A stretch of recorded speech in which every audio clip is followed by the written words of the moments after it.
I'm using my organizer privileges to call on myself. So this is I guess this is mostly a question for Mary. It's about the Putnam 2012.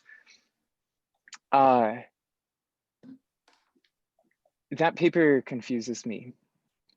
So I know he's saying that like we all got his conclusion to the indispensability argument wrong. It should have been objectivity, not Platonism.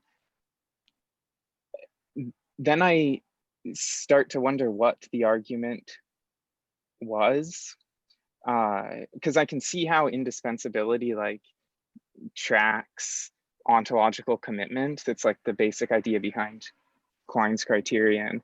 But I start losing my grip on how objectivity tracks, or indispensability tracks objectivity without it tracking ontological commitment also. So I guess the question is, why does do you know why he thought that? Or, and another way to put the question is like, what did he actually think his indispensability argument was then? Yeah, so it's puzzled me a lot too, and I guess this is why I thought that going the ethical route the meta-ethical route might help, because if we're looking at sort of evaluative properties, I guess that there's a picture of properties, right, that says, well, look, if you think of properties as just ways of dividing up things into the things that have them and things that don't, then there's arbitrarily many of those, because there's arbitrarily many ways of dividing. But and then it would look like, oh well, ethical properties are just as real as any other properties, right? But in the collapse of the fact value distinction, Putnam's trying to show, look, ethical properties are vindicated in a more important way than that, right? They're somehow part of, or evaluative properties are somehow part of the fundamental way of carving up. Actually, that's not a very Putnamian way of they're part of our best way of understanding the world that's given to us, right? So they're vindicated as having a kind of objectivity that some kind of arbitrary carving up wouldn't have. And I guess going through that analogy is how I started to think about what the mathematical realism is that goes beyond just the objectivity of logical consequence, right? So it looks like Putnam thinks his indispensability argument must be getting at something more than just that. So what is the extra bit of objectivity? And my thought is, okay, well, similarly, the thought is mathematical descriptions vindicated as part of the objective way to, or vindicated by their indispensability in science as part of the objectively right way of thinking about the world of our experience. So these mathematical concepts, understanding things not as, you know, primely many, for example. That's that feature that collections of things can have, it has a kind of, is vindicated as part of the right way of understanding the world. So it's this idea that that I guess the world is kind of mathematical through and through. We can't get a non-mathematical. We can't get rid of those mathematical descriptions from our understanding of what the world's like. Now that gives a kind of objectivity to mathematical concepts or mathematical predicates in describing the world that privileges them over any arbitrary way of carving things up, if you like. It's not something I see very clearly very often, but I think there's something to that idea that's the extra bit of objectivity that goes beyond just the objectivity of logical consequence. Okay, yeah, this is helpful. Thank you. Any other questions? Josh. Yeah, thanks so much for the talks, everyone. I guess this is a question for Mark about the issue of mathematical explanations. So going back to like original motivation for nominalism coming partly from Benacerraf's epistemic problem for Platonism, I'm wondering if we end up with like an analogous sort of epistemic access problem for this issue of whether there are genuine mathematical explanations. So the sort of dialectic I have in mind is like somebody like Brad Scal saying, the explanations are always causes or grounds, like those are the reasons why. And then someone like Mark Lang saying, oh no, sometimes there are cases where mathematical facts constrain the world in a way that's stronger than just causal structure. So certain mathematical facts show that this sort of phenomena needed to be the case no matter how the causal structure of the world had been. And you seem to be locked into this sort of dispute about what the real explanatory relevance relations are. And it just seems to me like the sort of thing that science is not going to give us epistemic access to this sort of metaphysical question. So I wonder if anybody persuaded by like Benacerraf style epistemic access worries might at this point just say, oh, let's just throw up our hands and we're really not going to settle this sort of thing.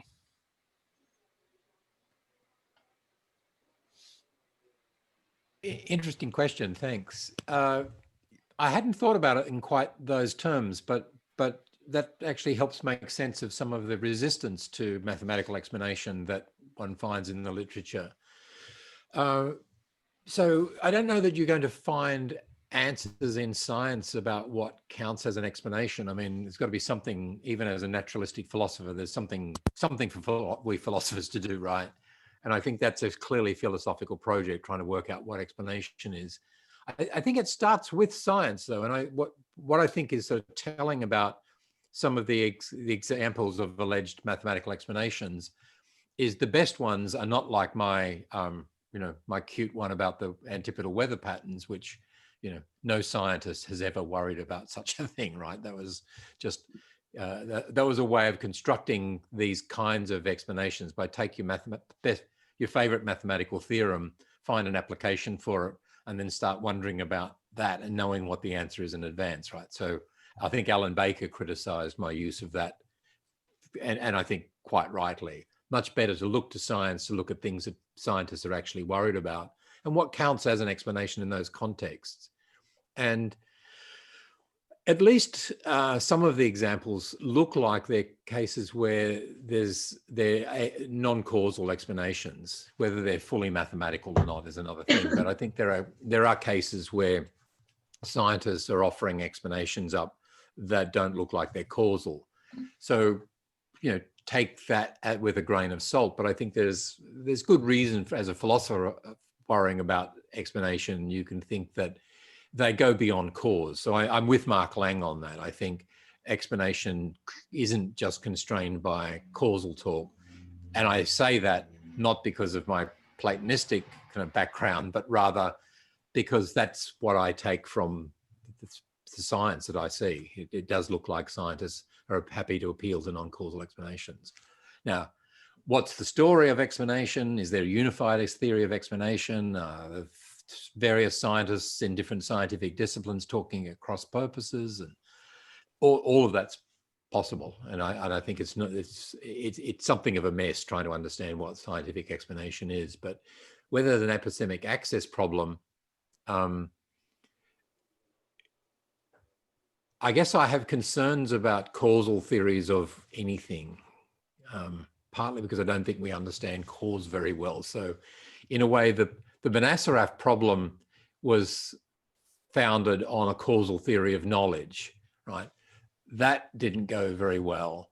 But Hartree's reformulation of the epistemic access problem in his 1989 collection, I think, is the way that we mostly think of it now, right? It's not about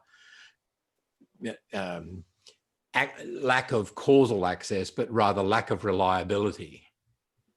And I think that's the core of the epistemic access problem for the Platonist, is the way that Hartree puts it in terms of explaining the reliability of mathematicians' beliefs. And then I'm not quite sure what the epistemic access problem would be for explanation, trying to explain the reliability of scientists' intuitions about what's an explanation and what's not, that goes beyond causal. Maybe there's something there, but I guess I'm not quite seeing what that would look like. Okay, cool. Yeah, thanks so much. That really helps. Thank you so much. So as the organizer, I'm going to put myself into the queue here now. So I have a question from the philosophy of physics angle about the hard road to nominalism. This is related to Mark's talk and also to a review of Hartree's book, the recent edition by Mary and Hellman. So the question is about the it's the extensions of Malemann's work in 1982, that we want to understand physical theories, and many physical theories are studied in terms of abstract state spaces, phase space, Hamiltonian mechanics, and Hilbert space, and quantum mechanics, or configuration space, and so on and so forth. So it seems like there's a challenge, or maybe in principle, a problem in some sense, that the straightforward extension of Field's program is going to run into problem with those sophisticated modern versions of physics. And I just want to understand this better, because in my own work, I try to understand quantum mechanics intrinsically. And this might come up tomorrow in the discussion. And one thing I do is to say, okay, let's be a realist about quantum theory. And there is stuff moving in space-time, particles in Bohm theory, or fields, or flashes in GRW, or Everett theory. They are guided or constrained by the universal wave function, which is equally real. It might be something like a field, maybe something like a law of nature. Whatever it is real, right? And we're trying to recover the wave function nominalistically, just as we do for temperature function, pressure function, gravitational field function, classical mechanics. And the question is that enough? So if you have Malemann's worry, you take that seriously, you think that it's not enough, because you want to recover the whole state space, Hilbert space, or configuration space. But I begin to lose track on why we need to do that, maybe just because I don't really understand the heart of Malemann's worry. I would think if you're a realist about quantum mechanics in the Bohmian tradition or Everett tradition, you think one universal wave function and some stuff in the physical space-time is enough to tell the story of the world. If you're nominalist, that's nominalistic enough to tell the nominalistic story of the world. So in what sense do we need this extra state space to be fundamental in the ontology, or to be recoverable from the fundamental ontology? So I begin to lose track on that. I just wonder if you have any reactions, and maybe I can follow up to clarify anything that's not clear. Who's this directed to? I guess it's to Mark, because he made this comment in his talk. Also to Mary, she made this comment in her paper with Hellman, review of your book. I'll just say now that that bit was due to Jeffrey, so I'm sympathetic to your thought that we don't need more. I guess the original challenge was just, well, look at the way these theories are written. They're written as about phase space, and if we're going to recover it using the same techniques of science without numbers, it looks like we have to put those objects as bases, and that's not going to be any help to us. But that doesn't say there's no way of doing it. It just says you can't do that nominalization using that technique. I'll have to go back and read the review and remind myself what Yeah, I agree. I don't feel that worry terribly. I see. I have no co-author to blame here, so I guess I need to speak for myself. I do feel the force of the Malament worry, but what you've got to do, I think, to get any juice out of it is to think that there's some advantage in having those formulations. So in a paper I wrote with Aidan Lyon a few years ago, we try and extract some explanations that you get out of Hamiltonian formulations of classical theories. And, that's contentious, of course, but if that's right, then it looks like understanding stability conditions for galaxies, I think was the example we ran with. It looks like it's hard to get that stability information out of anything other than maybe not the full phase space, but at least the relevant portions of the phase space, something like that. But any kind of conditions about the actual evolution of the system is not going to tell you about the stability, because stability is a kind of modal notion from the start, right? And so what we were trying to do in that paper, at least, is to argue that there are some advantages in having these Hamiltonian formulations of even classical theories. And if that's right, then that would be sort of a gesture, at least, to an answer to your question, that if there are these sorts of advantages. If that's not right, if you can recover all the stability information from another formulation of the theory, then that paper was a waste of time. But that's what we were trying to do, at least, was to suggest that it's not just the fact that there are these other formulations of the theories. It's for some purposes, those formulations are the preferred formulations, and they can do things that you can't get out of other formulations. So that would be the question. I know less about the quantum mechanics cases, but the same kind of point should be made there. If there are formulations of quantum mechanics that don't require the full Hilbert space, then the question is, but can they do everything that you can get out of the full Hilbert space formulation? I don't know the answer to that, but that would be the issue. Yeah, that's super helpful. So I like the paper you wrote with Aidan, and I like the way you frame the conclusion in the end is about whether it's going to be tedious to write out everything in nominalistic language in terms of just particles moving in space-time.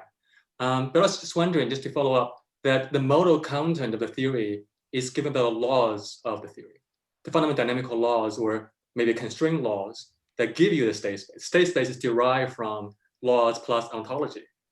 So when you have nominalistic statement of the law, fundamental basic law of the physics, then you can, I guess, I'm being naive about this, you can use what Hartree postulates, the logical operators, and postulate that whatever logic consistent with the ontological structure plus the law structure is the state space. So when you have the logical operator, the ontology in everything nominalistically, and the law, then you have the resources to recover, maybe platonistically, the rest of the things.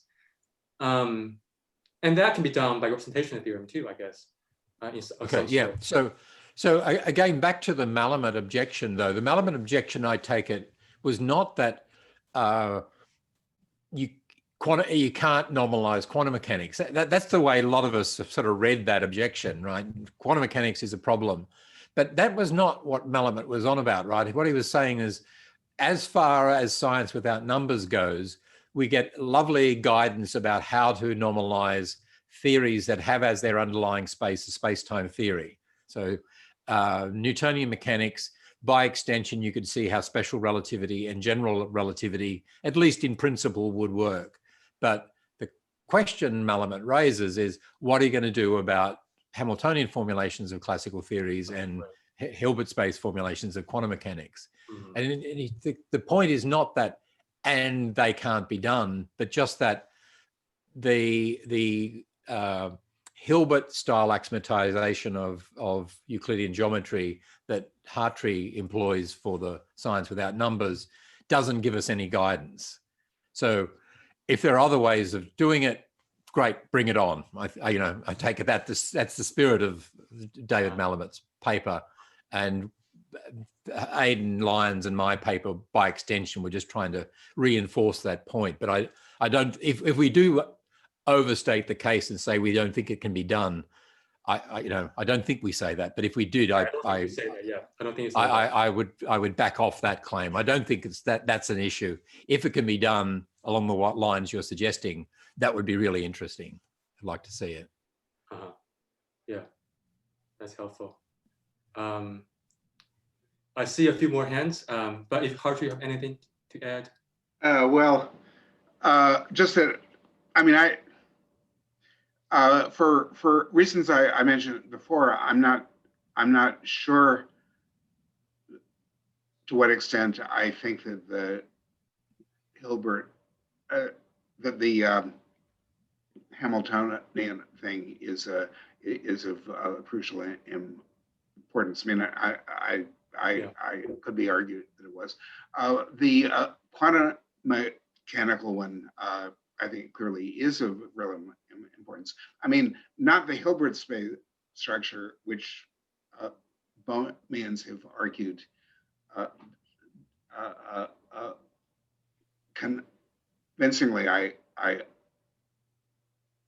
think doesn't have to be taken as fundamental, but rather the use of a configuration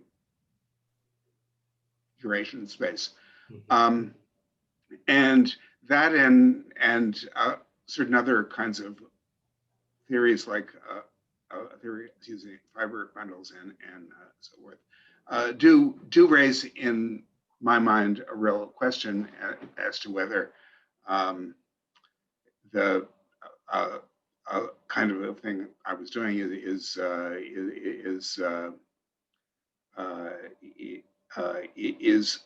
generalizable to all the physics that we want, and if it isn't, I'm not sure what to say. I mean, I think that the I'm, as I mentioned before, because of some work that Daniel Bernson has done, I'm a little more sympathetic than I used to be to the idea that we could actually do a modal theory that didn't have the problem about making sense of the no interference condition. So if so, I'm happy to sort of use that as a backup. I do think that the hard road theories are more explanatory when they're available. So even if I'm forced to into the easy road at when the going gets tough, I don't think the value of the hard road when it can be done is lost. But anyway, I don't have a really satisfactory overall answer here. Well, let me stop there. All right, thank you. I see a few more hands. I'm going to go with Lorenzo and John, and then back to you, Ian. So Lorenzo. Yes, I have a question. If my screen is not freezing, otherwise Lorenzo, you just frozen. we just move on. But if I'm lagging, like, Okay, now you're back. move on, because Okay, John Burgess. Oh, John, sorry, you're muted.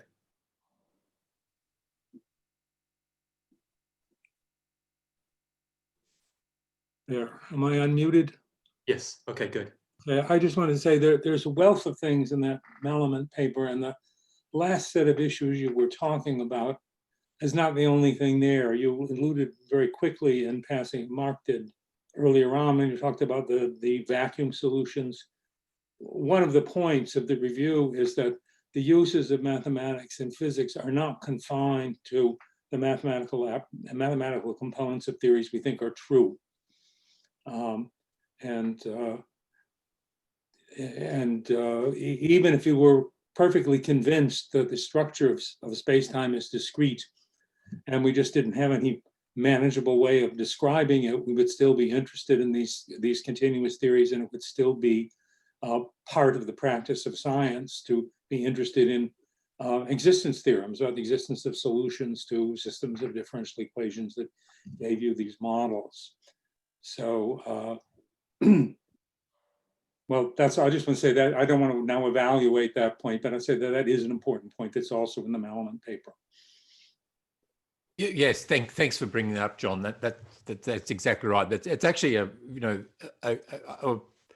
unusual for a review in a way. It's almost sort of set the agenda for so much of the discussion of science without numbers. It's a really rich paper, and there's a lot in it. I didn't pretend to be trying to do justice to all the interesting points that David makes in that paper, but that's absolutely right. That's another sort of interesting line of thought in that paper. Thanks. Lorenzo, do you want to try again? Okay, let me try. And if not, just stop me and I'll put it in the chat tomorrow, okay? So my question was to Di Maestro, and it was about something he said when he said that in the 80s, he thought that everybody needed a notion of logical modality. And my question is, why?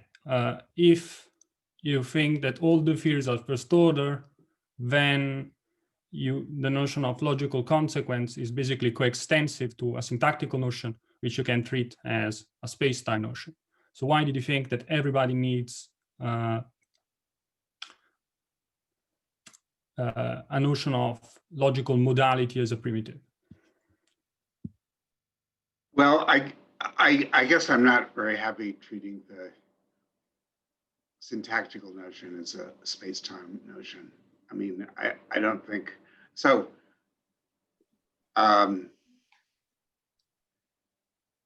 So invoking space-time to deal with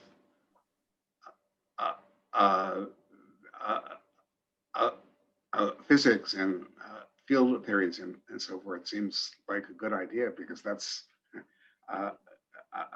they really are on their face theories about space and time. Dealing with syntax in that way seems to me much more artificial. Okay, but you agree that it doesn't come up as an axiom for the physical theory. That's just, so your theory doesn't use nominalistic syntax, but when you account for Right. So I use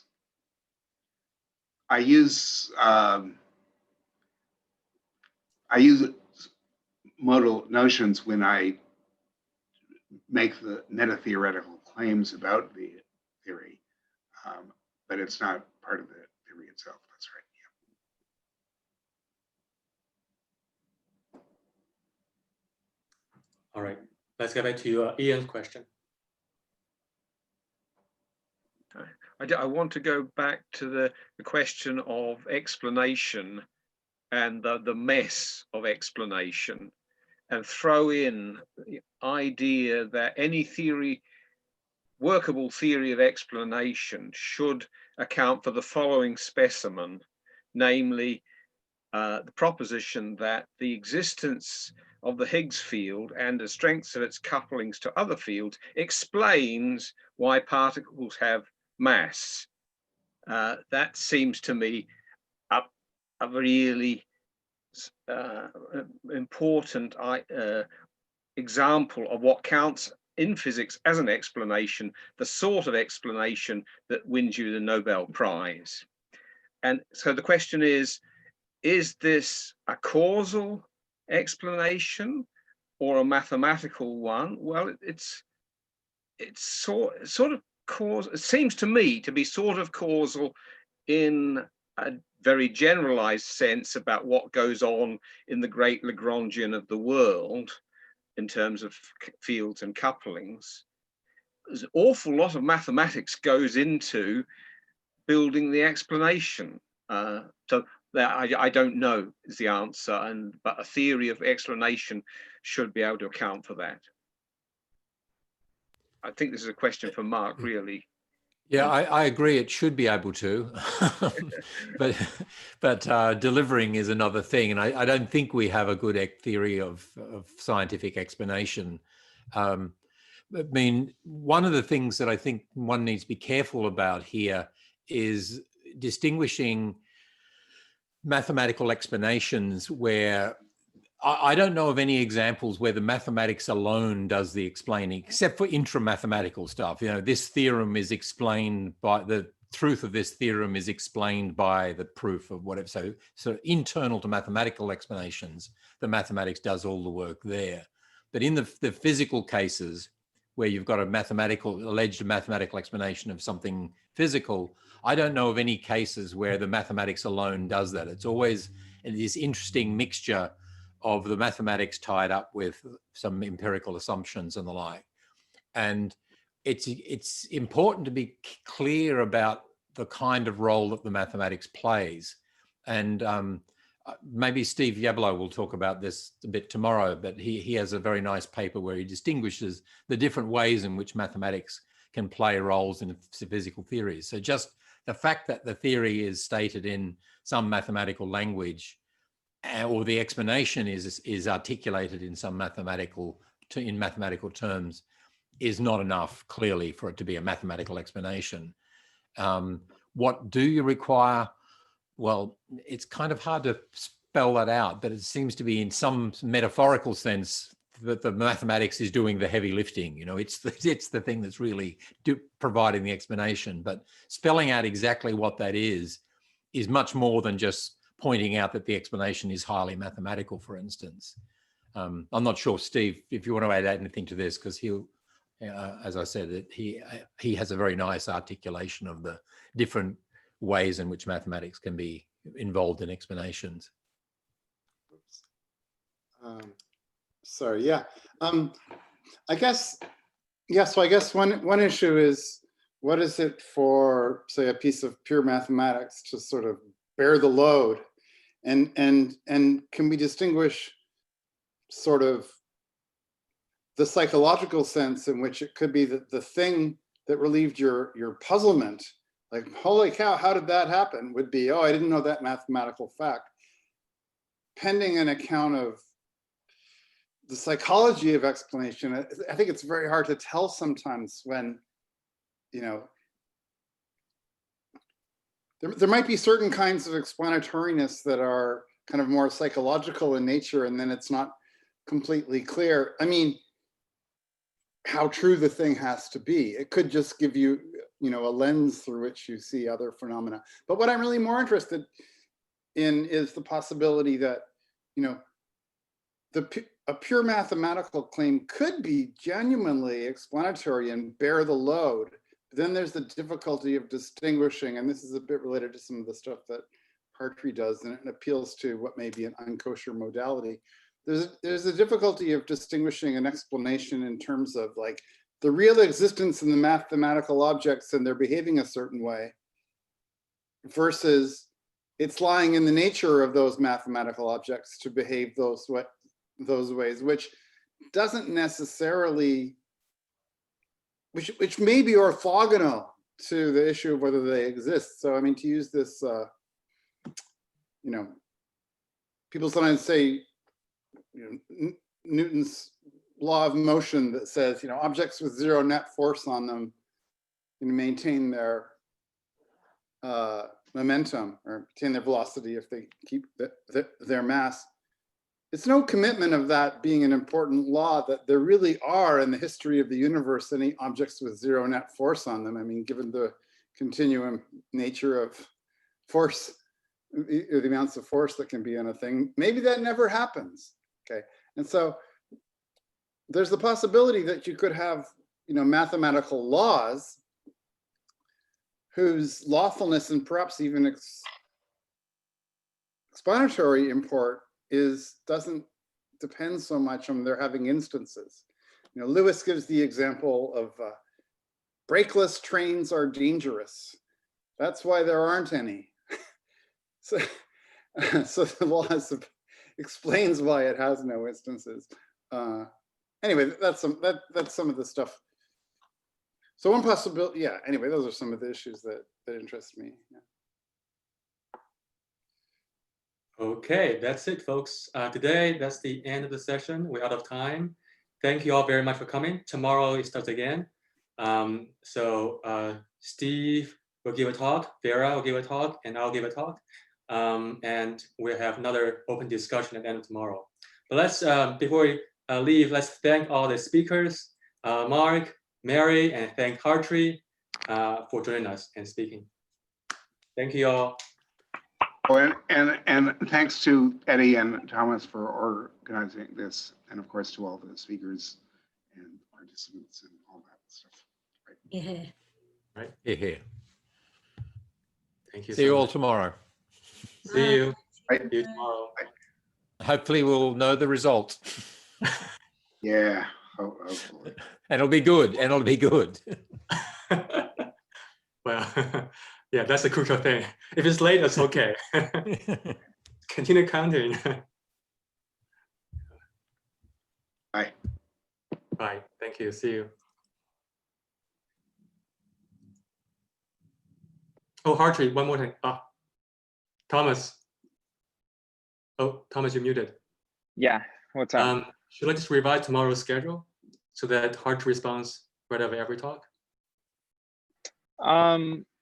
Sure, I'm fine just doing it the same way that we did it today. Yeah. So we have Hartree going first for Q&A. Yeah, I'll just ask him after everyone.